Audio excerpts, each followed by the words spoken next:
the commission.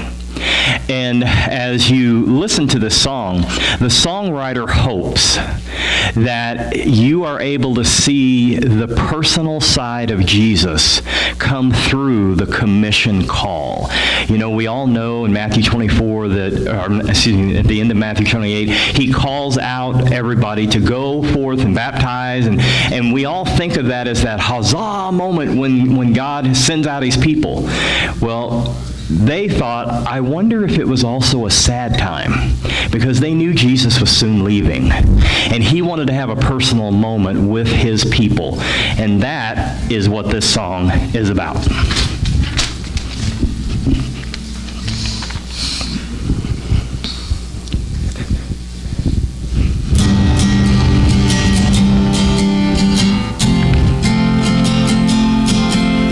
See my hands and look at my feet.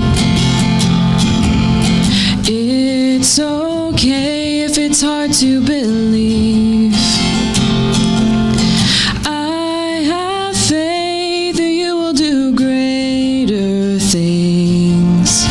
It's my time to go, but before I leave, tell the world about me. I was dead, but now I live.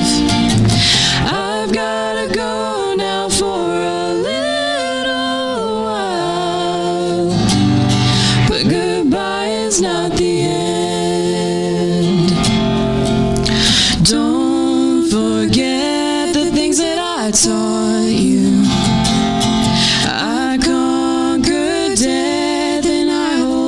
Keys. Where I go, you will go to someday. There's much to do here before you leave. So go tell the world about me. I was dead, but now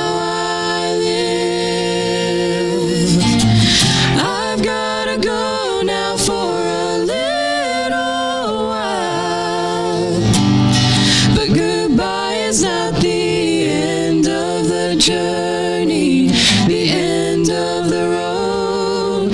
My spirit is with you wherever you go. You have a purpose and I have a plan. I'll make you this promise, I'll come back again. But until then, go tell the world about me. I was dead, but now I live. Oh, I've gotta go now for a little while, but goodbye is not the end.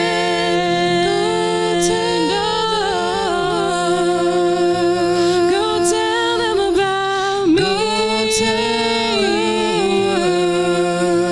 I've gotta go. Go tell the little while, but goodbye is not the end.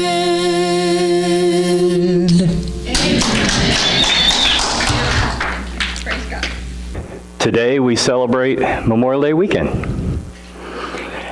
And as we looked at that brief video, we want to take just a moment and remember those that did fight and die for the freedoms that we have in this land. We do want to recognize that this weekend is more than just a time to go play, to have family over and barbecue and do all these other things.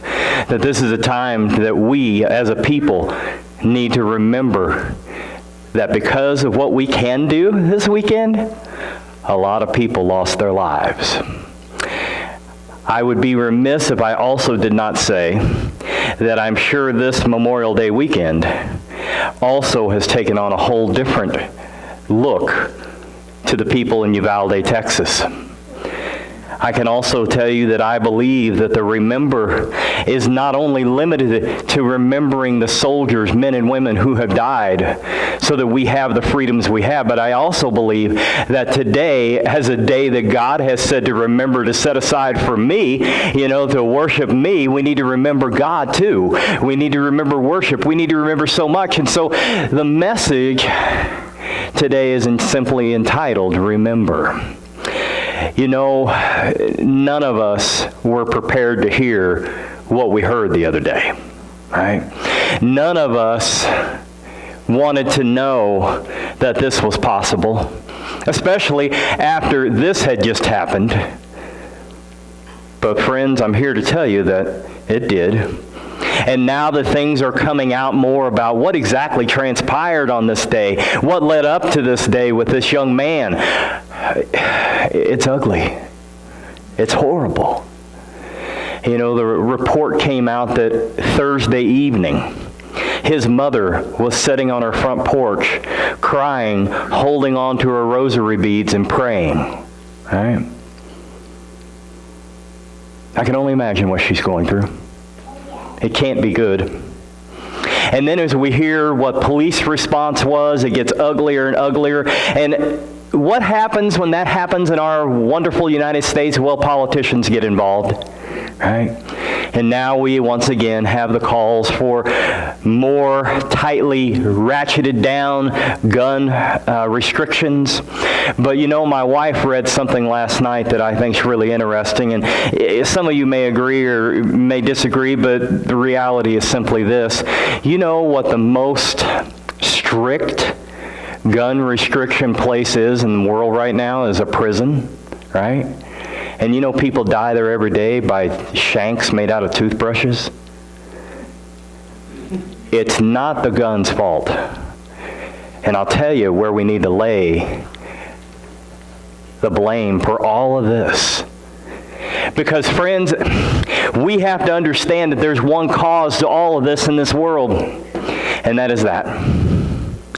Jesus tried to tell, in Matthew chapter 24, Jesus tried to tell not only his disciples, but he put it out there for everybody else to know too, the fact that in the end, because lawlessness will abound, what does it say, folks? The love of many will wax cold or turn cold. And friends, I guess the question that we have for ourselves right now is that happening in our world? Absolutely. Absolutely. We saw a perfect example of it the other day. And while we all may agree about this, the question then becomes, what do we do about this? And so my thing to you today as we unfold and unpack what I'm going to share with you is that we keep the word remember in our mind, and I'm going to draw some dotted lines here in a few moments. But I want to expand a little bit on what I shared with you during the prayer time. As my wife and I spent time away, we really talked about a lot of things, to be totally honest with you. I actually even got a call from an ex-ministerial director that wondered if I'd be interested in leaving and going to wherever they are. And so we talked about that. And then I went through the ark, and I was so disappointed at what I saw. And I got to tell you, I really had a lot of high hopes going out there. I was like, oh, this is going to be so cool. It's going to be like a very intimate moment. And it was, seeing it and thinking about it. But then I went inside. It was like, oh, good night, right? And as I did that, God began to put pressure on my soul. And so I'm going to be honest with everybody in this room today. Number one, I wish more people were here to hear it. But this message today, before you leave, is really going to step on your toes at some point. It's been beating me to death for the past week and a half, all right? You need to understand that God has been working on me in a mighty way to understand where we are right now in Earth's history. And if we all understand where we are in Earth's history, then that should do something to us, and that's where we're going to go. Now, you don't have to turn to this verse. I just want to share this with you. The evil that is going on in the world and all of these things, you do realize that they're going to increase, don't you? You understand it's going to get worse, right?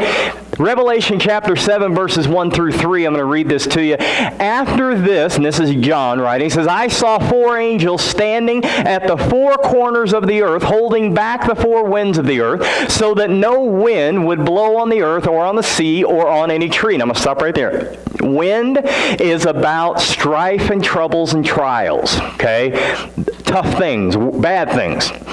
And I saw another angel ascending from the rising of the sun, having the seal of the living God, and he cried out with a loud voice, the 4 angels to whom it was granted to harm the earth and the sea, saying, do not harm the earth or the sea or the trees. Now this represents people, okay? Masses of people, individuals of people, until we have sealed the bondservants of God on their foreheads. Now you probably have heard this in a evangelistic series previously. The only reason I bring this up is because of this top part.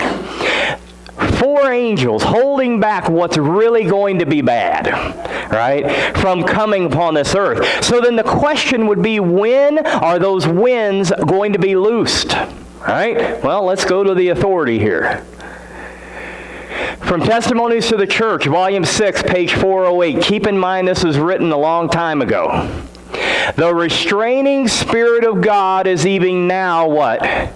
Being withdrawn from the world. Hurricanes, storms, tempests, fire, and flood, disasters by sea and land follow each other in quick succession. If you will go and look at the weather, and I'm a nut and so is Scott about weather, okay? If you will look at the last 3 years of weather events, you will see a massive increase of oddities, number one, a massive increase of destruction, a massive increase of frequency of those types of storms.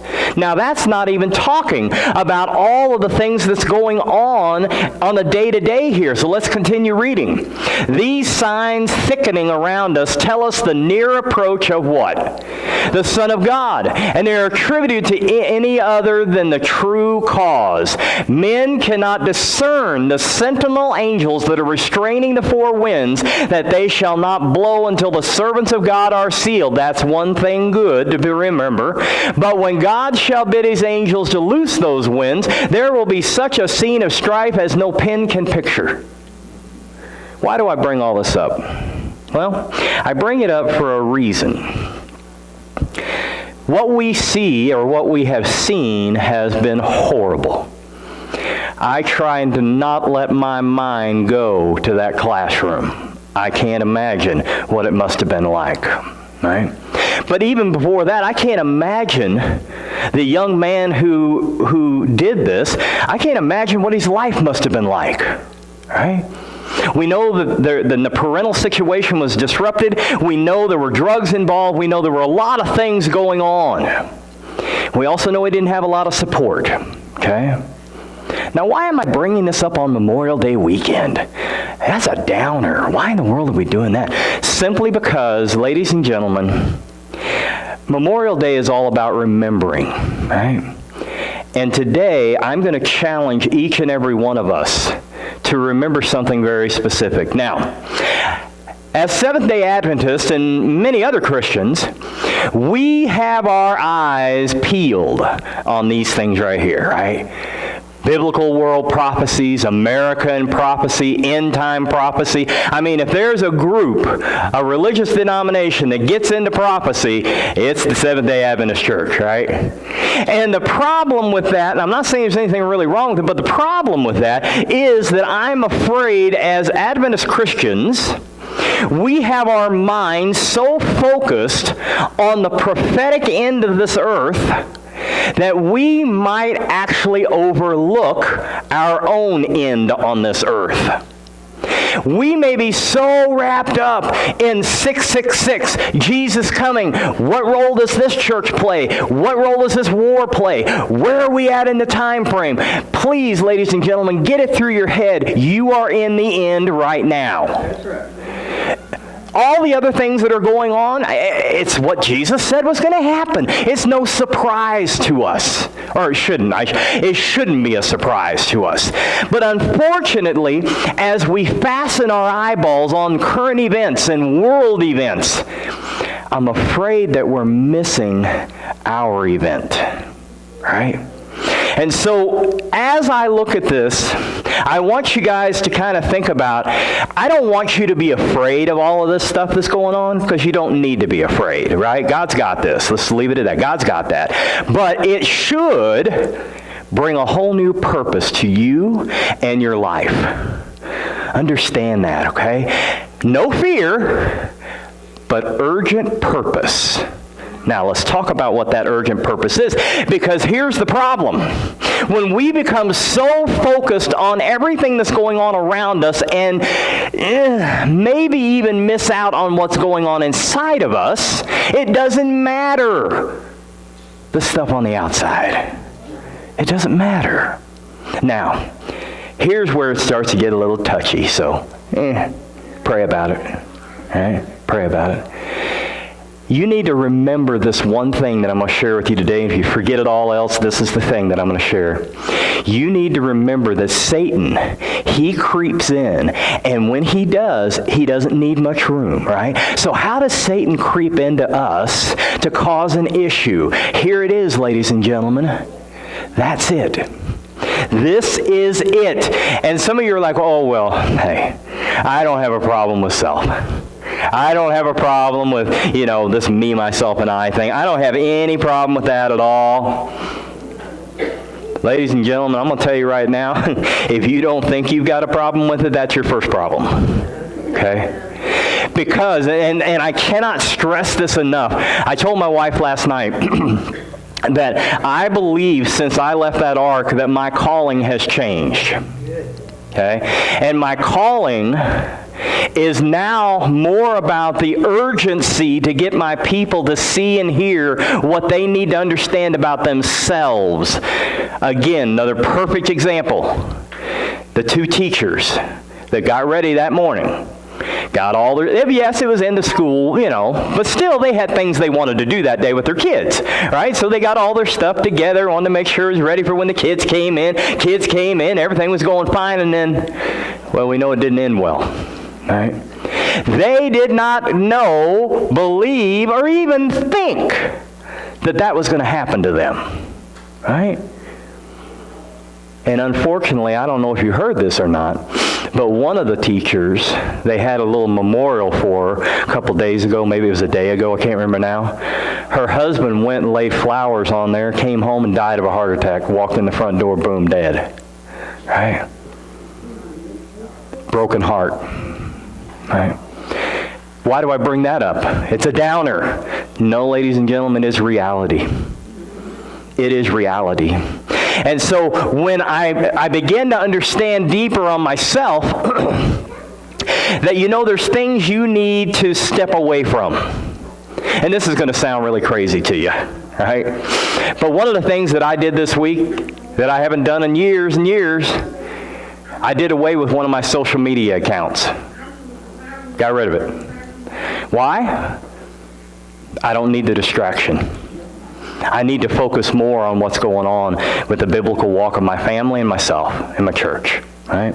And so as we look at this, we have to ask ourselves, well, do I have a problem with that? And is that really the resulting issue? Look at this quote. All sin is what? Whether it be lying or cheating or stealing or immorality or covetousness or idleness, sin is for what? One's own ends, not for another's, and certainly not for the Lord's end. Now, don't raise your hand. How many of y'all have a problem with lying, cheating, stealing, immorality, covetousness, or idleness? Anybody got a problem with that? Good job, you didn't raise your hand. But most of us would look at this list and go, that's no big deal.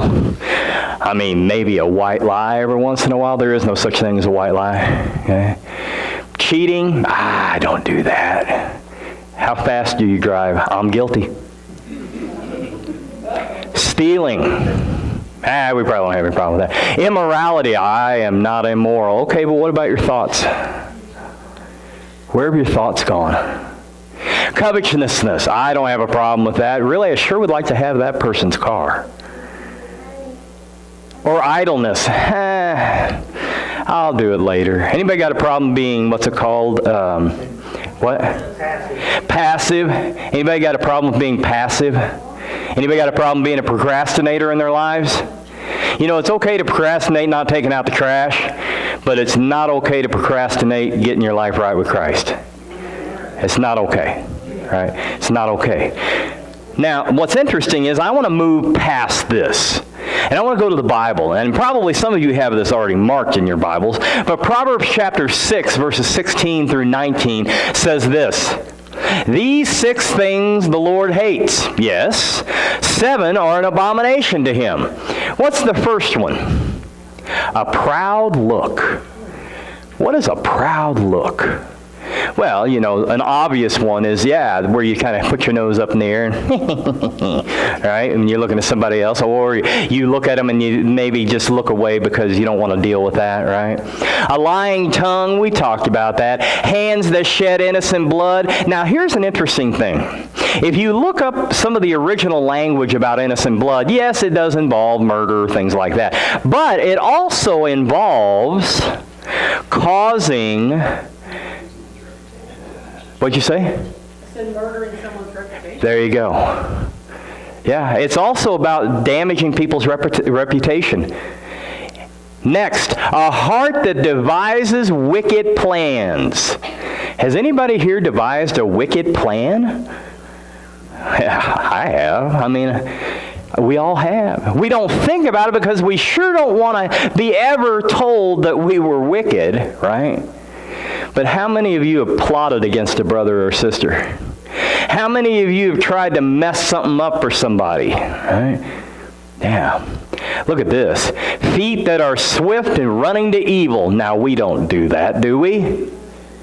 Well, I guess it kind of depends on how you define evil, right? Well, is evil black and white, or is evil gray? What? Man, I've done a horrible job. The Bible tells us what's right. If it doesn't go along with the Bible, then it is not right. It is evil. There's a very simple test that my wife always talks about. She went through a time period many years ago where she had to deal with music. She's a music aficionado. You ever want to know something about music? Way back in the 60s, 70, 80, 90, 2000, you ask her, she can tell you. Okay? She can tell you who sang it, who did all, just amazing. But she came to a point where she realized that what she was listening to wasn't glorifying God. It wasn't glorifying what he stood for. It wasn't glorifying it in a message. It wasn't, period. So if it isn't glorifying God, then who is it glorifying? The old devil or self, which you can just tie them both together, right? Another person here told me about their struggle, last night sharing. It's real. But the beautiful thing about it is you should have that struggle with what you listen to, what you watch, all the things that you're involved in. Because as we're sitting here watching all the events and checking them off of our end time prophecy event list, we're missing the very thing that will destroy us and will destroy our church and will destroy the gospel that we're trying to share with the world around us. Each and every one of us in this room should have a fire burning down inside of us that's so hot to share the love of God that it's difficult to keep quiet about it. If you don't have that fire, get on your knees. It's time to pray. Because everybody in this room, regardless of age, regardless of ability, was put here so that God could populate his kingdom through you. Now look at this last one. And a false witness who speaks lies, and one who what? Sows discord among the brethren. And I'm going to tell you right now, if I had the ability to put an asterisk right here, this is the one that destroys churches. Right? This is the one that destroys friendships. This is the one that destroys relationships. Right? You say, well, how in the world is that? Why? I don't understand what that... It's very simple. Have you ever heard of someone who stirs the pot? Okay. Someone who stirs a pot loves drama. They love all this other stuff. But you know what else is involved in this? Well, I'm going to tell you what. Talking to another brother or sister, I'm going to tell you what. I just don't like this one way they're doing this, or this girl, the way she dresses, or and they begin talking and talking and talking. And what's really interesting is the mass of the church has no idea what's going on. But Satan finds those 1, 2, 3, 4, however many people that's involved in that. And you know what he does? He says, oh, good. I've got them in this thing right here. And you know what I need to do now? I need to throw some little bit of encouragement in there that they need to be focusing more on their wants than anybody else's wants. They need to be focusing on themselves, because if I can do that, I can get it to spread in the church. You think I'm crazy? I cannot tell you how many pastors talk about this one thing every time we get together. So why do I want you to remember these things? Is because, don't get me wrong when I'm about to say, I don't care about what's about to happen, because I already know Jesus is coming. I already know that, right? And that's all I need to be worried about. I need to be making sure that I know he's coming, I never forget it, and I know every single day I need to give my heart to the Lord anew, along with my will, my opinion, my wants, and my wishes. That's what I need to be able to do, and that's what I need to pray for the Holy Spirit to continue to give me the power to do, and that's what I need to thank for the victory of every single day of my life, and that's what I need to share with the people around me. Because that is what's going to get them into the kingdom. Not the dates, not the countries, not the images, not the whatever. That's not going to get them into the kingdom. Sure, it's fun to know, it's good knowledge, but that doesn't matter. Because when we become so focused on that, we forget to remember the one thing, and that is God in here, going out there.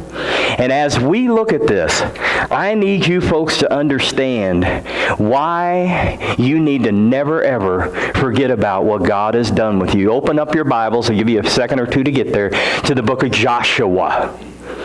Joshua chapter 4. Now, some of you are looking at the screen. In Joshua chapter 4, it talks about a story about stones. They actually have this at the ark. All right, and it's really interesting, but we're gonna talk about this just a moment here. So we're going to Joshua chapter 4, and we're going to start off in verse 1. And as you're turning there, I want you to understand that God in this bit here is directing his people to remember. All right? The Israelites had wandered around the desert for 40-some years. All of those who were adults at the time that they initially left on their journey were dead. All those who had been in slavery were gone. The memories of life in Egypt was fading, and the reason why this is important is because guess what? There's a lot of people in this room right now that understands the freedom of Christ, right? There's still people learning the freedom of Christ. And when you understand the freedom of Christ, it means then that you have come away from your old world, right? But you should never, ever forget what the old world was like, because God brought you out of that. You didn't get from the old world to the new world just because you're really good. You didn't get from the old you to the new you just because you found the right formula. Right? So Joshua chapter 4, right? Joshua chapter 4, it says in verse 1, and it came to pass, when all the people had completely crossed over the Jordan, that the Lord spoke to Joshua and say, take for yourselves 12 men from the people, 1 man from every tribe, and to command them, saying, take for yourselves 12 stones from here, out of the midst of the Jordan, from the place where the priest's feet stood firm. You shall carry them over with you and leave them in the lodging place where you lodge tonight. Now, this massive amount of Israelites got to the edge of the river. They saw that it was at flood stage. They didn't know how they were going to get across. God says, I tell you what, you get the ark, you get the priest carrying that, and when their feet touch that, the waters will part, and you know what? That's what happened. They got out there, they stood in the middle of this Jordan River at flood stage, dry ground, everybody parted, everybody went through while the priest stood right there with the ark. And once they got to the other side, the priests remained there. And verse 4 says, Then Joshua called the 12 men whom he had appointed for the children of Israel, one man from every tribe. And Joshua said, Cross over before the ark of the Lord your God in the midst of the Jordan, and each one of you take up a stone on his shoulder according to the number of tribes of the children of Israel. So as God commanded this to happen, Joshua ended up taking these stones and putting them at the encampment of Gilgal where they stayed, and that's called actually the name the circle of stones. But God wanted this to be a vivid memory to them, and you're going to find out why. But you know, the reason God wants us to remember is because we have a tendency to forget. What's the fourth commandment start with? Remember. Right? Remember. What do we have as reminders of God's goodness in our life? We have things like what He's done for us, right? We have the cross to remember. We have His sacrificial death to remember. We have the Lord's Supper as a form of remembrance. We have baptism as a form of remembrance. And we have the miracles that God has done in our life. Now, not only should we remember that to be thankful, but ladies and gentlemen, when we're remembering these things, they should also be things that make us humble. Because we couldn't do it ourselves even if we tried. But God saw us in His great love and says, I want to heal you, I want to help you, I want to take care of you, I want to provide for you. Right? And because that humility is there, it should be a sign to us that as we get to the end of time, we have to change by the power of God. Right? Verse 6. And this is some of the most important stuff, verse 6 and 7. That this may be a sign among you when your children ask in time to come, saying, What do these stones mean to you? Then you shall answer them that the waters of the Jordan were cut off before the ark of the covenant of the Lord. When it crossed over the Jordan, the waters of the Jordan were cut off, and these stones shall be for a memorial to the children of Israel forever. What is your stone? What is your stone? What is it that helps you remember the God of the universe is your Father? That the Holy Spirit is living in you. What is it that helps you remember that when you're frustrated, angry, mad, sad, whatever you want to put in there, to remind you to act in the way that Christ would act and not act the way you want to act? What is that? Because ultimately, ladies and gentlemen, we have to understand that our actions and what we do and don't do and what we say and don't say has an impact on the message that we're giving. The same reason why God wanted the people to tell their children about this. Let's look at verse 8. And the children of Israel did so, just as Joshua commanded, and took up the 12 stones from the midst of the Jordan, as the Lord had spoken to Joshua, according to the numbers of the tribes of the children of Israel, and carried them over in them with them to place them where they lodged, and they laid them down. Now skip down to verse 20. And those 12 stones which they took out of the Jordan, Joshua set up at Gilgal. Then, verse 21, he spoke to the children of Israel, saying, When your children ask their fathers in time to come, saying, What are these stones? Then you shall let your children know, saying, Israel crossed over the Jordan on dry land. For the Lord your God dried up those waters in the Jordan before you until he had crossed over, as the Lord your God did to the Red Sea, which he dried up before us until we had crossed over. That all the people of the earth may know. What does verse 24 say? That all the people of the earth may know the hand of the Lord that is mighty, that you may fear the Lord your God forever. Now, don't miss, parents, don't miss what the Bible just said. When your children ask you, you tell them about the goodness of God. Now, you say, well, my kids haven't asked me yet. Maybe they're too young. I get it. But you know what? What are your actions showing? Are your actions showing the goodness of God? Is the way that you treat people when they watch you with others, when they listen to you on the phone? You know, I had somebody say one time to another person in a counseling session, if our kids looked at your text messages, what do you think they would think of you? Right? Fathers, parents, families, we are to tell the children, and not only the way we do things and the way we talk, but how we treat people. Notice that the Bible did not say, when your children ask their Sabbath school teacher, when the children ask the preacher, when the children ask the teacher at school, when the children ask the neighbor. No, it says when the children ask you. And remember that they don't always do it verbally. The breakdown of the family in this country, ladies and gentlemen, is causing a breakdown of the nation, and I think we all understand that. The devil knows that if he can convince God's people to love self more than Jesus and others, if only for a little moment, then he's got a crack, and that's all he needs. Right? Now, I'm not trying to make you afraid.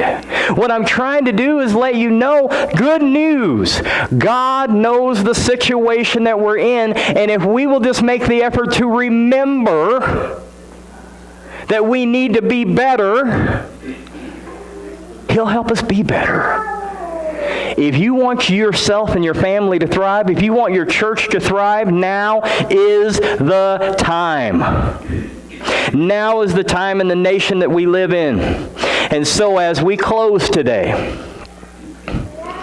I hope that you remember that as you walk out of here, you need a renewed purpose. And that renewed purpose is the urgency to remember that every single thing I say and do, I need to allow God to do it. Never, ever, ever become the individual that says, hey, if you don't say it the way I want to say it, if you don't play it the way I want to play it, if you don't do it the way I want to do it, I'm going to take my ball and I'm going to go home. Did you ever have a kid or a friend that did that? Yeah, bring the football and everybody wants to play football or basketball or whatever, and then it doesn't go the way that person wants it to go, so they take their ball and go home, and we're all standing around the field going, what's up? Well, right? You can't do that. You know why you can't do that? Here's a shocker for you.